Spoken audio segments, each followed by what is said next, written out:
welcome back. We're here with some more basketball content. If you haven't checked out the last videos, definitely do. We spoke about Pascal Siakam potentially going to the Golden State Warriors. And as we were talking about that, we thought what the Raptors lineup could look like if they have to keep Siakam. And the topic came up of what if they trade for Damian Lillard? What if they keep exactly what they have except for a couple pieces and they trade that to Damian Lillard in the sense that they believe in the guys, they want to win now, and they're going for it. We know Lillard's unhappy in Portland, apparently didn't like the Chauncey Billups hire, and this is a way that they could get two potentially pretty good draft picks and still a good point guard for next year that they could probably still compete with. And it's funny, we think about this trade and we go, no way could it ever happen. No way could it ever happen. But then you look back at 2 years ago when Masai and Webster, the GM of the Raptors, traded for Kawhi Leonard. We thought, no way that could happen. And you know what? Kawhi Leonard's on another level than Dame Lillard. Dame Lillard's an amazing player. He is one of the best point guards in the league. But Kawhi Leonard at that point was one of the best players in the league overall, just based on not just his offensive, but his defensive capabilities. That's not to say nothing bad against Lillard, but I'm just trying to say that it's a possibility to get a star this big. And I think it would cost the Raptors a lot, but in that kind of situation, maybe the Trailblazers want to do it.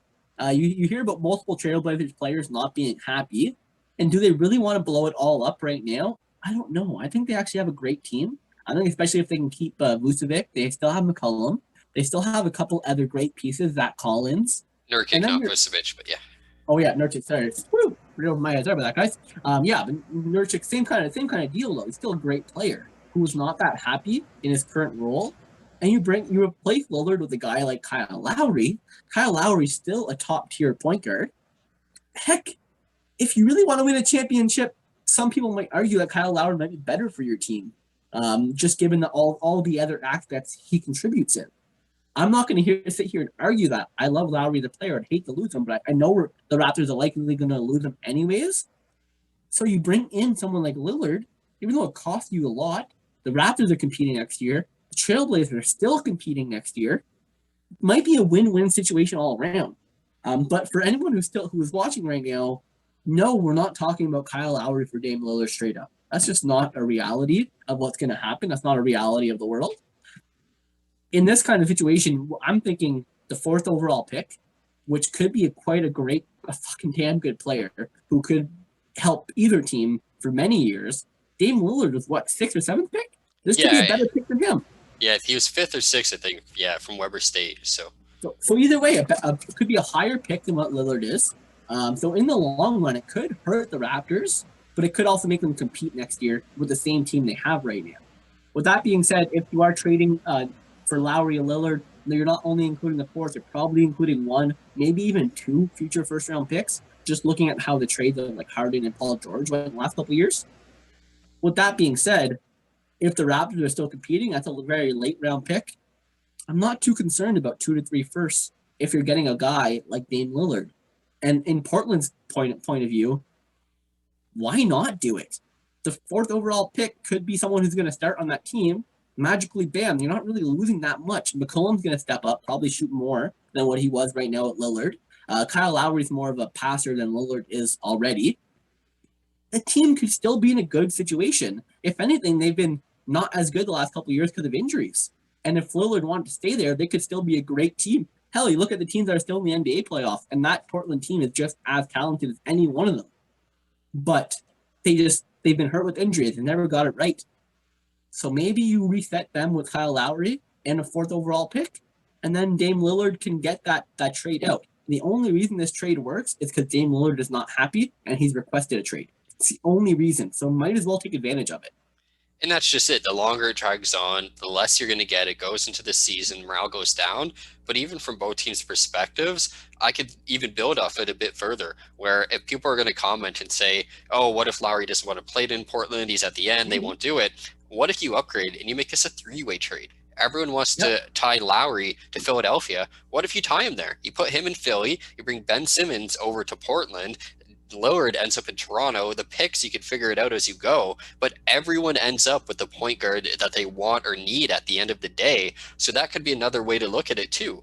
And then Yeah. where I look at it from the Raptors perspective is, yeah, like you said, you are giving up a lot, but I think there's a lot of value in consistent winning in sports as an organization. Yeah. So when you could not be that team who you need 4 or 5 down years to come back into the playoffs and make your run, have 2 or 3 runs, maybe 5 or 6 if you're lucky, and then go back down. If you could have one off year, figure out how to rebuild and get right back into that picture, especially now in the East, where I'd say it's as pretty much as open as it's ever going to get, aside from a healthy Brooklyn team that's maybe Which never might going not to be happen. healthy. Exactly. So I think like this is their chance to step up, let Dame prove that he could win with a team, because they still do have enough good other pieces that they probably could compete. Pascal Siakam, good enough number 2 or 3. Fred VanVleet, good enough 2 or 3. Gary Trent Jr., they could add maybe another guy down the lineup. Chris Boucher, very good as well. So I like it, honestly, from every team's perspective.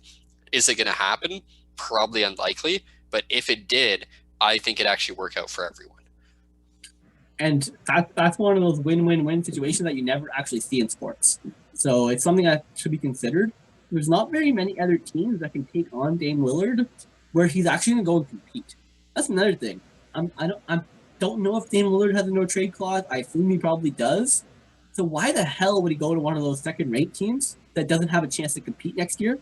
Because you think about how much it costs to trade for Dame Lillard, and for most teams, it's going to gut them. And most teams that are actually winning, it's not going to be worth it in the end once you make that trade. The Raptors might be an exception just because they have that extra salary in Lowry that they're going to lose anyways. They have that fourth overall pick that a team of their caliber last year doesn't deserve a 4th overall pick. Typically, they're much higher, but they had COVID injuries, they had whatever. So it's just one of those, the situations worked out that this might be the best trade available for Dame Lillard to go to a competing team that can actually still compete with losing the pieces that they're going to need to be able to get them. Look at all the other teams in the league that could pick them up.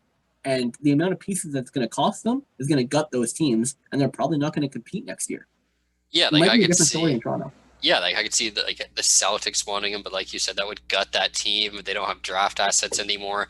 The only team that it wouldn't gut is the Thunder, and that's because all they would do is give up 5 of their 48 first-round picks. Exactly. That's why he wouldn't. But that's the only team that could just give up draft pick just to get him. And maybe that's their plan, where they're waiting for a player like this. But like you said, like they're not going to win next year with or without Dame in that lineup.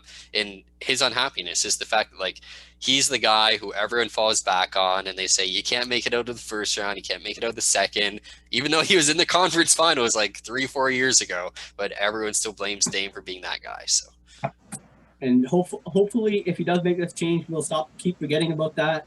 But the reason why he's not happy, I don't see him going to a rebuilding team. And the Raptors are in that unique situation that they were not a playoff team last year, but that's not because they don't have the talent to be a playoff team.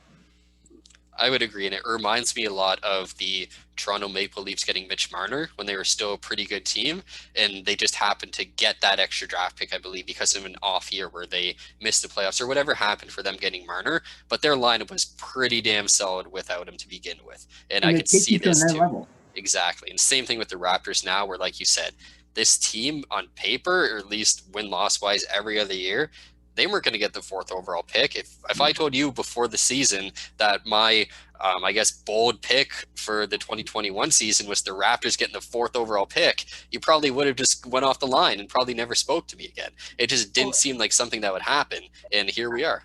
I would have said it was more likely for them to win an NBA championship. Yeah, exactly.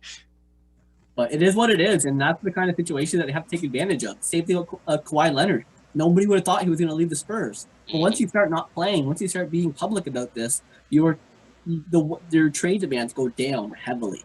So it's something that's a fair possibility at this point. Definitely. Let us know what you guys think in the comments. Don't forget to subscribe, and we'll see you soon with some more content. There you go.